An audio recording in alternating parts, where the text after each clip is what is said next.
बातें करते हम खेतों की और उसके रखवाली की, बाग बगीचा फल फूलों और फसलों की हरियाली की। हम बीजों की बातें करते उत्तम जल संसाधन की, हम तकनीकी बातें करते फसलों के उत्पादन की। हर किसान का सपना सच हो जीवन सुखद बनाने को, गाँव-गाँव के हर आंगन का प्यारा सा ये दर्शन। कृषि दर्शन, कृषि दर्शन, कृषि दर्शन, कृषि दर्शन, कृषि दर्शन, कृषि दर्शन, कृषि दर्शन, कृषि दर्शन। नमस्कार किसान भाइयों, मैं शशिकला स्वागत करती हूं आपके अपने कार्यक्रम कृषि दर्शन में। किसान भाइयों, जैसा कि आपको मालूम है कि हमारा ये कार्यक्रम आपके लिए होता है और हम हर बार आपके लिए नई नई जानकारी लेकर आते हैं। किसी ने सच ही कहा है कि राह संघर्ष की जो चलता है वही संसार को बदलता है। जिसने रातों की है जंग जीती, सुबह सूर्य बनकर वही चमकता है। जी हाँ, आज हमारे किसानों ने खेती किसानी करने में कोई कसर नहीं छोड़ी है। उनके अंदर इतना जुनून पैदा हो गया है कि बंजर धरती में भी हरियाली लाने में कोई कसर नहीं छोड़ते हैं। कार्यक्रम की शुरुआत हो चुकी है। आइए सबसे पहले देखते हैं कृषि समाचार। नमस्कार, कृषि समाचार में आपका स्वागत है। मैं हूं प्रियंका। आइए देखते हैं आज कृषि समाचार में क्या है खास। मछली पालन के साथ बत्तख पालन करने के लिए ले सकते हैं अनुदान। खुदरा और थोक मछली विक्रेताओं के लिए मत्स्य विपणन योजना। मटर के बेहतर उत्पादन के लिए लगाएं उन्नत प्रभेद स्वर्ण अमर। अब समाचार विस्तार से। राज्य के जो मछली पालक मछली पालन के साथ साथ बत्तख पालन करना चाहते हैं, वे मछली पालन सह बत्तख पालन योजना से लाभ ले सकते हैं। इसके लिए लाभुकों का अपना तालाब हो। तालाब कम से कम 1 एकड़ जल क्षेत्र का होना आवश्यक है। इस योजना की कुल लागत योजना 1,53,350 रुपये प्रति इकाई है। इसमें SC, ST और महिला लाभुकों को 80% और अन्य सभी श्रेणी के लाभुकों को 70% अनुदान दिया जाएगा। इसके लिए जिला मत्स्य कार्यालय से संपर्क कर सकते हैं।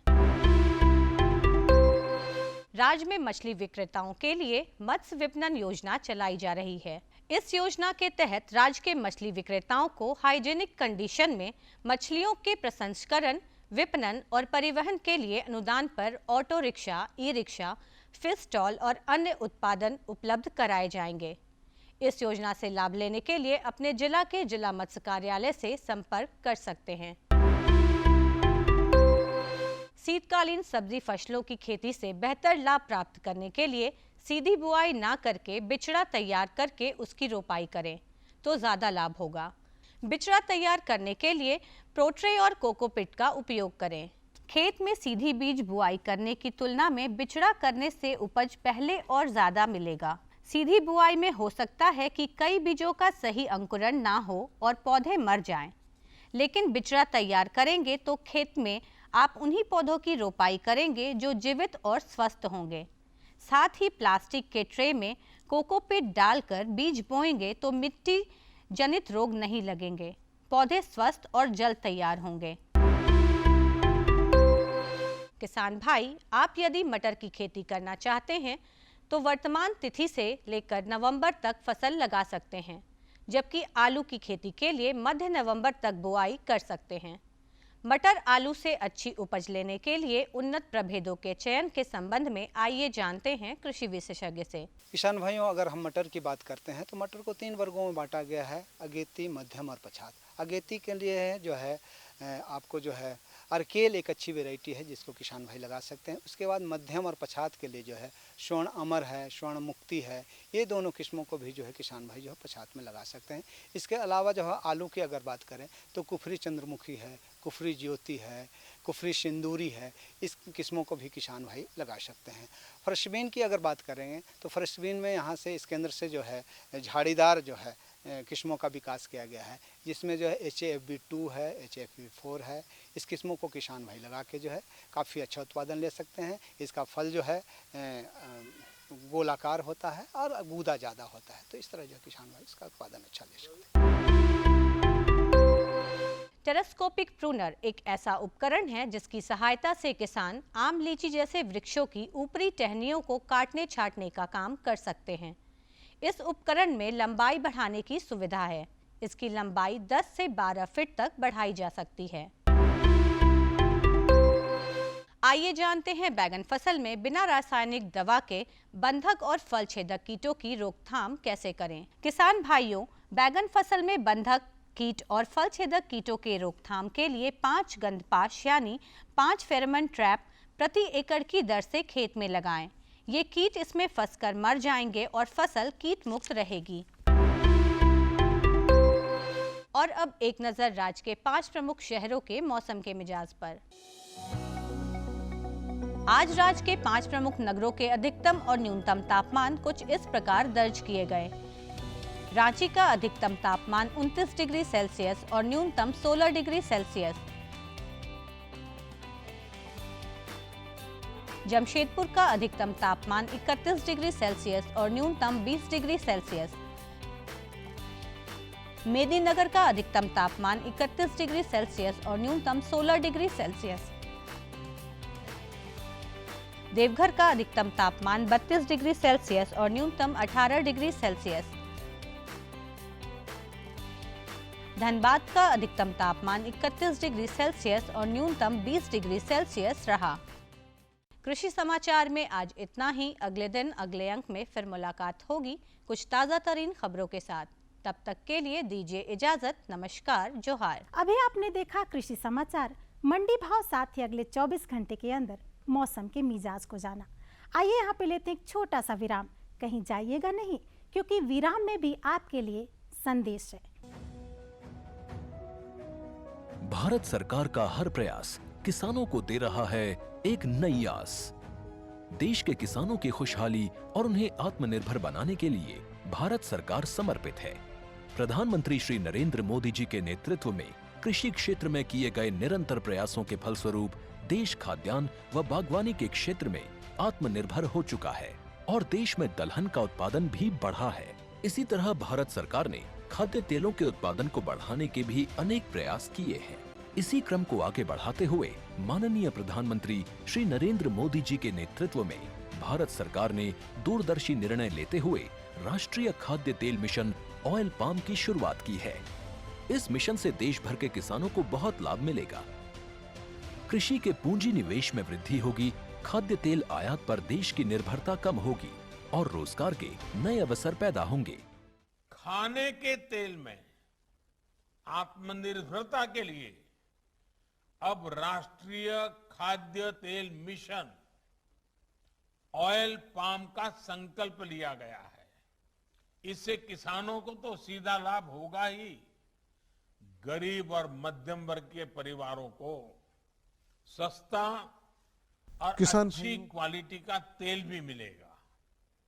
यही नहीं, ये मिशन बड़े स्तर पर की बहुत आवश्यकता है। रोजगार का निर्माण करेगा। भी है। इस मिशन के अंतर्गत ऑयल पाम का रकबा और पैदावार बढ़ाने पर जोर देने के लिए सरकार ने 11,000 करोड़ रुपए से अधिक की सहायता राशि निर्धारित की है। मिशन के तहत सरकार ने ऑयल पाम की खेती के लिए रोपण आदि की सहायता में बढ़ोतरी करते हुए पहले मिलने वाले 12,000 रुपए प्रति हेक्टेयर को बढ़ाकर 29,000 रुपए प्रति हेक्टेयर तक कर दिया है। ऑयल पाम के पुराने बागों के पुनरुद्धार के लिए 250 रुपए प्रति पौधा के हिसाब से विशेष सहायता दी जा रही है।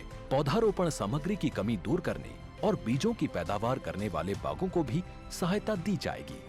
इसके तहत 15 हेक्टेयर ऑयल पाम उद्यान के लिए 80 लाख रुपए तक की सहायता राशि दी जाएगी। इसके अलावा नर्सरी विकास के लिए 40 लाख रुपए तक तय किए गए हैं।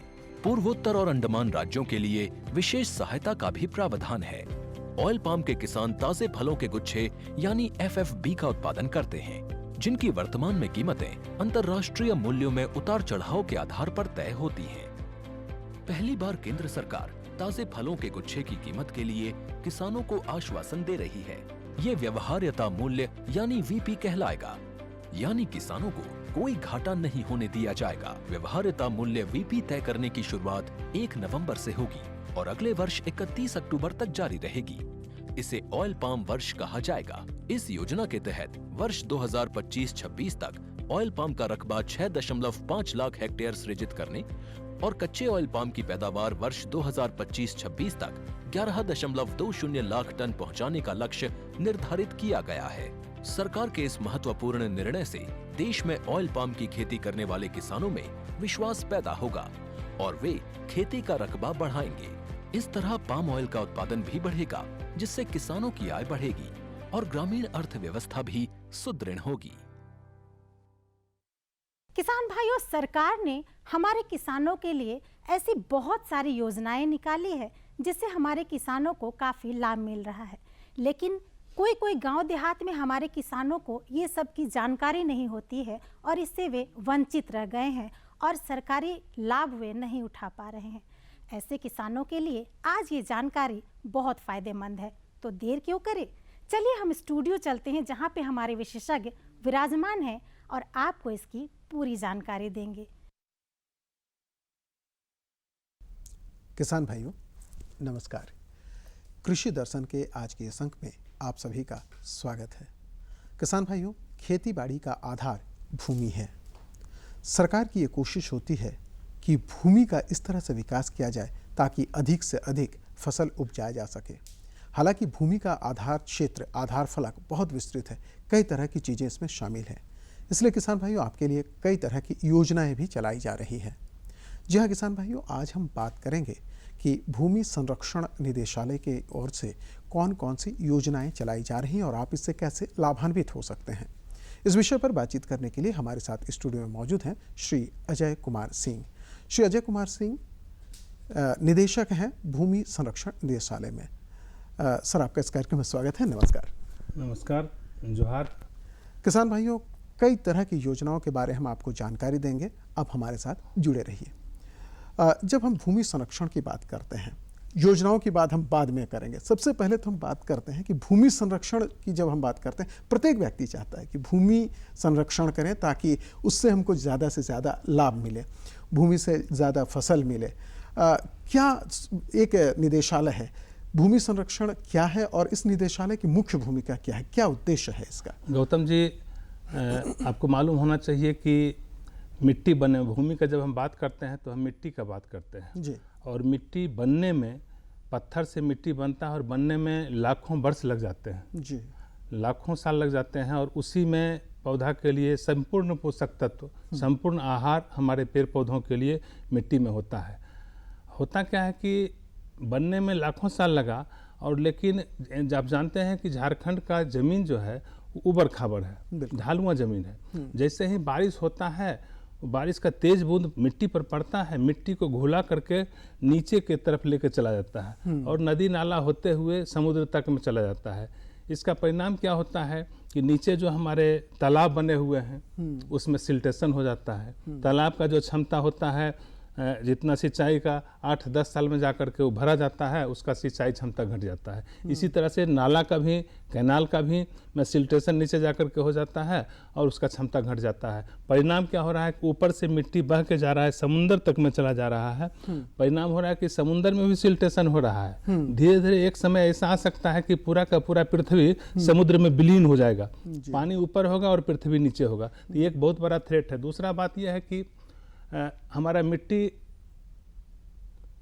का जो उपजाऊ पोषक तत्व है वो सभी के सभी बह जाने के कारण वो क्या रहा है, झारखंड का मिट्टी बहुत उपजाऊ होने के बावजूद भी एकदम नया मिट्टी है, इसमें बहुत क्षमता है, लेकिन बह जाने के कारण इसकी उर्वरा क्षमता जो है लगभग समाप्त। और इसका सीधा सीधी असर हमारे फसल उत्पादन पर, किसानों पर पड़ रहा है। हाँ, फसल उत्पादन पर भी पड़ रहा है और मिट्टी बह जाने के कारण, टॉप सॉइल बह जाने के कारण आप देखते हैं कि झारखंड का ज़्यादातर मिट्टी अम्लीय हो गया है। बिल्कुल।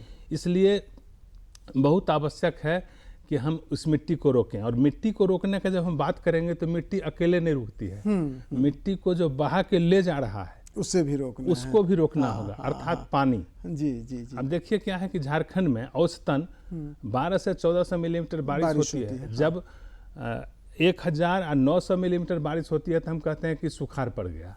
जबकि दूसरे राज्यों में जाएंगे तो 700, 800, 600 मिलीमीटर बारिश हो रही है। झारखंड में बारिश बहुत हो रही है, लेकिन ढालुआ जमीन होने के कारण पूरा का पूरा बारिश जो है सब बह करके चला जा रहा है। और बारिश तो पानी बह जाने के कारण हो क्या रहा है, गर्मी में पानी का किल्लत हो जाता है। ग्राउंड वाटर टेबल हमारा देख रहे हैं कि इतना पानी पड़ने के बाद में ग्राउंड वाटर टेबल नीचे भागते जा रहा है। दूसरी तरफ क्या हो रहा है, पानी जो जा रहा है तो अपने साथ मिट्टी को भी ले जा रहा है। तो हमारा मेन प्रिंसिपल्स है कि पानी पड़ने के बाद उसको हम जो दौड़ने नहीं दें, उसको धीरे धीरे टहलने के लिए बाध्य कर दें, कुछ देर के लिए रोकें। तो भूमि संरक्षण का मेन मकसद यही है कि खेत का पानी खेत में, खेत का मिट्टी खेत में, गांव का पानी गांव में, गांव का मिट्टी गांव में। तो पानी को अगर हम कुछ देर के लिए रोक देते हैं, दौड़ने नहीं दीजिए, धीरे धीरे अगर बहेगा तो आप देखेंगे साफ पानी बहता है। और जब साफ पानी बह रहा है इसका मतलब कोई अपने साथ मिट्टी नहीं ले जा रहा है। यही भूमि संरक्षण का मेन मकसद है। पानी को कुछ देर दौड़ने के बजाय टहलने के लिए हम उसको बाध्य करें। बिल्कुल। तो ये जो आप बताएं, तो आप चूंकि निदेशालय से जुड़े हैं, आप इसके मुखिया हैं, तो क्या काम चल रहा है? मतलब जो योजनाओं की हम बात करते हैं, आमतौर पर इससे हम किस तरह से किसानों को लाभान्वित करें, कौन कौन सी योजनाएं चलाई जा रही हैं? देखिए, हमारे भूमि संरक्षण के द्वारा अभी जो बता रहे थे कि तालाब लगातार बारिश होने के कारण, मट्टी भरने के कारण जो तालाब बनाया गया था, पुराना तालाब, उसका पेट भर जाता है मिट्टी से, गाद भर गया। यस, वो सिल्टेशन उसको बोलते हैं। सिल्टेशन हो जाने के कारण तालाब का सिंचाई क्षमता समाप्त हो जाती है। तो सरकार के द्वारा बड़े पैमाने पर चलाई जा रही है कि साहब हमारा जो पुराना तालाब जिसका क्षमता समाप्त हो गया है उसका जीर्णोद्धार किया जा रहा है। इस तरह से 1262 तालाब हमारा इस बार जीर्णोद्धार का काम चल रहा है। बिल्कुल। और दूसरा हमारा योजना चल रहा है परकोलेशन टैंक का जी। लगभग 1963 परकोलेशन टैंक पिछला बार हमारा स्वीकृत हुआ है, जिसमें कि काम चालू है। और तीसरा योजना हमारा है डीप बोरिंग का जी, जिसमें 1766 डीप बोरिंग जी, जिसमें 500 फीट तक जा सकता है, 700 फीट तक जा सकता है, उतना गहराई तक जा करके डीप बोरिंग करके वहाँ से सिंचाई का काम लिया जा रहा है। तीसरा क्या होता है कि कृषि यांत्रिकीकरण का योजना भी हमारे द्वारा चलाया जा रहा है। अच्छा। इसमें एक जैम टीटीसी है, जैम टीटीसी के द्वारा 600 कृषक ग्रुप को, कृषक समूह को जी, वो देना है। एक तरह से कहिए कि एक ट्रैक्टर होगा, मिनी ट्रैक्टर होगा, और उसके साथ रोटोवेटर है, खेती किसानी के लिए जो आवश्यक चीजें हैं, उसका जो आवश्यक सामान है वो सब सामान एक ग्रुप को दिया जाएगा। और होता क्या है कि इंडिविजुअली कि झारखंड का किसान गरीब है जी, तो अकेले कोई ट्रैक्टर खरीद नहीं पाता है सब। तो छोटा छोटा जो किसान है, लघु और सीमांत किसान, 10-15 का ग्रुप बना करके उनको दिया जाता है कि आप 6.25 लाख तक का ट्रैक्टर, उसका पार्ट्स खरीद लीजिए, हल है, रोटोवेटर है, जो भी है वो सामान खरीद करके, और आपस में नो प्रॉफिट नो लॉस के आधार पर आपस में सभी का खेत उससे जोताएगा।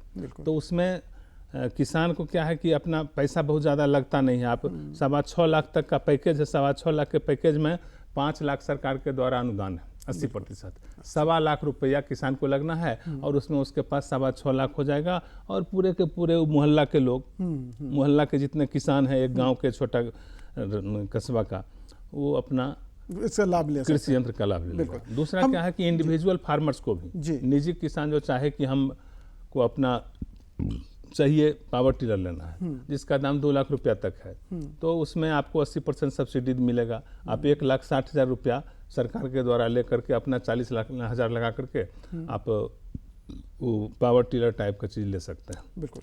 तीसरा हमारा पंप सेट वितरण का योजना है। उसमें पंप सेट होता है क्या, छोटा पंप सेट आजकल झारखंड में खास करके सब्जी ग्रोअर यहाँ बहुत हैं। सब्जी ग्रोअर का क्या होता है कि छोटा पंप सेट रहेगा, उठा करके जाकर के सिंचाई कर लिया, फिर शाम में उठा करके घर ले आता है, तो ट्रांसपोर्टेशन भी इजी हो जाता है। उस पर हम लोग 90% सब्सिडी दे रहे हैं। 20,000 रुपया तक जो 1.5 HP से लेकर 3 HP तक का पंप सेट है, उस पर दे रहे हैं 20,000 रुपये सब्सिडी। उसके बाद 3.5 HP से 5 HP का जो पंप सेट है उस पर दे रहे हैं 30,000 रुपया, उसके साथ 200 फीट पाइप भी रहेगा। और सोलर पंप का भी इस बार हम लोग इंट्रोड्यूस कर रहे हैं, 1 HP का सोलर पंप, जिस पर कि 90% सब्सिडी, अधिकतम 90,000 रुपये तक का सब्सिडी दिया जाएगा। तो ये पंप सेट वितरण का योजना है। बिल्कुल। अगर कुल मिलाकर देखें सर, तो बहुत सारी योजनाएं चलाई जा रही है आपके विभाग से, लेकिन और आपने कई योजनाओं के बारे में बताया भी। हम वापस चलना चाहेंगे वो तालाब जीर्णोद्धार की योजना जो आपने बताई है। हम ये जानना चाहेंगे कि अगर कोई किसान इससे जुड़ना चाहे, उसके लिए क्या अहर्ताएं निश्चित है, किस तरह से वो जुड़ सकता है? सबसे महत्वपूर्ण है कि योजनाएं बहुत है, किसान उससे जुड़े, ये ज़्यादा महत्वपूर्ण है। देखिए होता क्या है कि सबसे पहले इसमें राज्यादेश जो हमारा निकला है, ये माननीय विधायक वहाँ के जो हैं उस क्षेत्र के, उनका अनुशंसा उसमें चाहिए। अगर गांव का लोग पहले पंचायत ग्राम पंचायत सभा करके और योजना का चयन कर लेते हैं, जैसे अभी भी चल रहा है प्रशासन आपके द्वार, ये सब कार्यक्रम में भी बैठक करके लोग चुन लेते हैं कि हमारे साहब ये तालाब जो है अब इसका क्षमता समाप्त हो गया है, अब मात्र 1 फीट पानी जमा होता है, 1.5 फीट पानी जमा हो रहा है, इसका जीर्णोद्धार किए जाने की आवश्यकता है। तो गांव का लोग ग्राम सभा कर लेता है और ग्राम सभा करने के बाद माननीय विधायक अगर उसका अनुशंसा कर दिए तो हमारे विभाग के लोग जाते हैं वहाँ, सब डिवीज़न स्तर पर, जिला स्तर पर भूमि संरक्षण पदाधिकारी होते हैं, उनके यहाँ आवेदन जाएगा और विधायक महोदय का अनुशंसा अगर हो जाता है तो उसके बाद फिर उपायुक्त के द्वारा एक कमेटी बनी हुई है, वहाँ से उसको अनुमोदन मिलेगा। अनुमोदन मिलने के बाद वो पानी पंचायत का गठन होता है। अच्छा, अब पानी पंचायत क्या है कि जो पर्टिकुलर तालाब है उसके जितने भी लाभुक हैं वो सब मिल करके पानी पंचायत का गठन करेंगे और उसमें है कि आपको कंट्रीब्यूशन करना है। अच्छा, 10% कंट्रीब्यूशन होगा पानी पंचायत का और 90% सरकार का अनुदान होगा।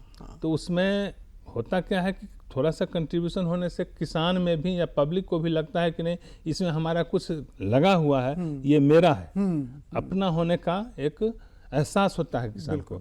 और उसमें पानी पंचायत को ये देना होता है कि साहब हम सब लोग मिल करके, कोई एक आदमी का इस पर आधिपत्य नहीं होगा, सब लोग मिल करके, पूरे समूह का, हाँ, सब लोग मिल करके इसमें सिंचाई करेंगे, किसी को रोक ठोक नहीं होगा। और योजना का कार्यान्वयन भी अध्यक्ष सचिव मिल करके करते हैं।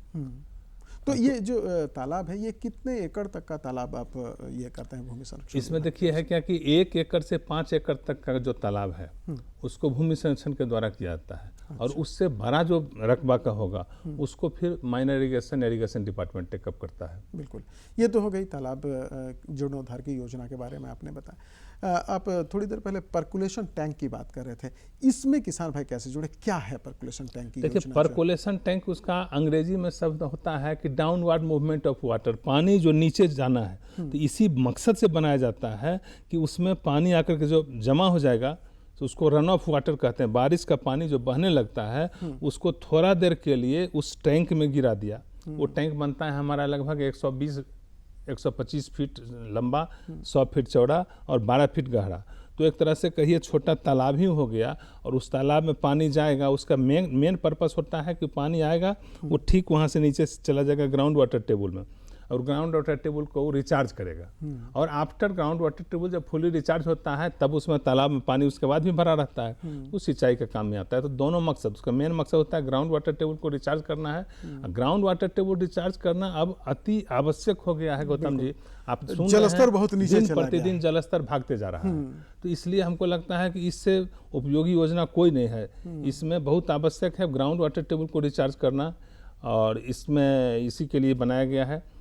इसका भी मोर और लेस वही प्रक्रिया है किसान के जुड़ने का, कि इसमें भी ग्राम सभा से पास कराना होगा और उसके बाद माननीय विधायक का अनुशंसा होगा और तब जाकर के काम होता है। और ये काम भी पानी पंचायत के माध्यम से ही होता है। बिल्कुल, आपने एक और बात कही, जो पंप लगाने की बात कही, डीप बोरिंग की बात की, ये क्या है? आपने भी ऐसे बताया, लेकिन जो किसान भाई जुड़ना चाहते हैं इससे, वो चाहते हैं कि डीप बोरिंग की व्यवस्था उनके क्षेत्र में हो ताकि उनको भी सिंचाई मिले। खास करके गर्मी के दिनों में तो पानी का स्तर आपने बताया कि बहुत नीचे चला जा रहा है। तो ऐसी स्थिति में जो किसान भाई सिंचाई करना चाहते हैं उनके लिए किस तरह से वो लाभान्वित होंगे इससे? अब ऐसा है गौतम जी कि ऊपर के सतह पर तो पानी रह नहीं गया है और ग्राउंड वाटर टेबल में बहुत नीचे चला गया। इसलिए अब हम लोग बोरिंग का बात नहीं करके डीप बोरिंग का बात करते हैं। हाँ। कि गहरा बोरिंग करते हैं, 500 फीट से लेकर के 700 फीट गहराई तक जाते हैं और वहाँ से बोरिंग करके और उसमें 1 HP का पंप सेट लगा सबमर्सिबल पंप लगाते हैं। और उसमें जनरेटर सेट का भी व्यवस्था रहता है ताकि बिजली रहे नहीं रहे, वो जनरेटर सेट से भी उसको चलाया जा सकता है। वो सिंचाई पर्पस के लिए बनाया गया है। और इसमें भी प्रोसेस वही है, इसमें भी माननीय विधायक का अनुशंसा देना होगा और पानी पंचायत का गठन करना होगा। पानी पंचायत का गठन करके और तब इस योजना को आप लगा सकते हैं। इसका एस्टिमेटेड कॉस्ट लगभग 3.5 लाख रुपया आता है। तो ये सारी चीज़ें जो आप बता रहे हैं, ये तो सिंचाई की बात हो गई, भूमि संरक्षण की बात है, फिर आप यांत्रिकरण की भी बात कर रहे हैं। यांत्रिकरण का क्या आधार है इसमें? यांत्रिकरण किस तरह से करते हैं आप? किसानों को किस तरह से मुहैया करें? और कोई ग्राम में जैसे आपने बताया कि ट्रैक्टर देते हैं आप, या उसमें सब्सिडी वगैरह होता है, समूह में भी होता है, व्यक्तिगत भी होता है, तो किस तरह से उसका उपयोग करते हैं किसान भाई, किस तरह से उसे लेते हैं? देखिए, सबसे पहले तो हम बात करें कि ट्रैक्टर का बात यहाँ बड़ा होल्डिंग है नहीं, प्लॉट छोटा छोटा प्लॉट है। तो छोटा छोटा प्लॉट में चलाने के लिए भी छोटा ट्रैक्टर चाहिए, बिल्कुल छोटा पावर टिलर चाहिए। इसलिए हमारे योजना में, यांत्रिकीकरण की योजना में बहुत छोटा छोटा 15 HP से लेकर के 22 HP तक का ट्रैक्टर का प्रोविज़न किया गया है। और इसमें इसके साथ आपको जैसे कल्टीवेटर देना है, रोटोवेटर देना है, डिस्क हैरो देना है, ये सब चीज़ दे करके पूरे के पूरे उसका 6.5 लाख रुपया तक का उसका कीमत हो जाता है। तब वो मैक्सिमम सब्सिडी जो 5 लाख रुपया सरकार को देना है उसको अवेल कर सकेगा। ये पूरा का पूरा ग्रुप बनाएगा। ग्रुप जो होगा गांव का, SHG ग्रुप हो या लैंप्स पैक्स हो सकता है, या और किसी भी तरह का FPO हो सकता है, किसी भी तरह का ग्रुप होगा। इंडिविजुअल फार्मर्स का उस पर एकाधिकार नहीं होगा, समाज का एकाधिकार होगा। समाज सब मिलकर के उसको मैनेज करेगा और उसका नो प्रॉफिट नो लॉस कुछ थोड़ा हम एक लाइन में ये समझ कर, ये योजनाएं जो हैं वो कहाँ तक जमीन पर उतरी हैं, एक लाइन में आप? 100% हमारा योजना जमीन पर उतर रहा है। चाहे वो तालाब निर्माण का योजना हो, पर्कुलेशन टैंक का योजना हो, डीप बोरिंग का योजना हो, हम लोग का ये मॉनिटरिंग जो होता है, जितना काम हो रहा है उससे ज़्यादा मॉनिटरिंग का इसमें प्रोविजन किया है। थर्ड पार्टी इवैल्यूएशन होता है। पूरा का पूरा योजना जमीन पर उतर रहा है। बिल्कुल। किसान भाइयों, अगर आप इन योजनाओं के बारे जानकारी हासिल कर रहे हैं, इसे आपने आज जाना है, तो निश्चित रूप से इसका लाभ उठाइए। सर, आप हमारे कार्यक्रम में बहुत अच्छी जानकारी दी, इसके लिए आपका बहुत बहुत धन्यवाद। किसान भाइयों, आपसे भी चाहेंगे इजाजत। धन्यवाद। नमस्कार।